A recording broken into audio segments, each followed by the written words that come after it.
You keep reading and you find an email from a billionaire in Dubai that says, "I loved the torture video. The government's been telling us for years that there's nothing to see here, that the conspiracies are overblown, that Epstein was just one sick criminal and Maxwell was his only accomplice. The DOJ says they found no co-conspirators. Officials insist that every wild theory or accusation is just paranoia."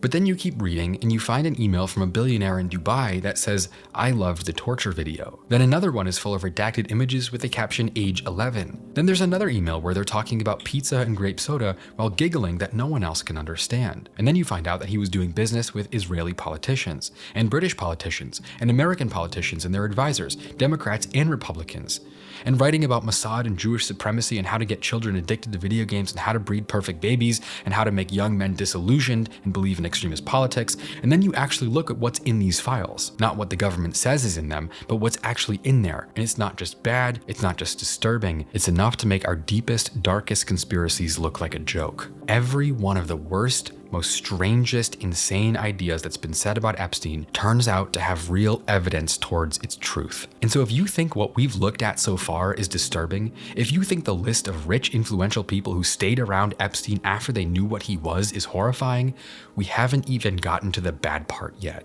What we need to understand now is what they were doing, what Epstein's purpose was, why he was so valuable that the most powerful people on Earth couldn't walk away, why the government let him operate for decades, why his network reached into intelligence agencies and political movements, and why all of this was allowed to happen in plain sight.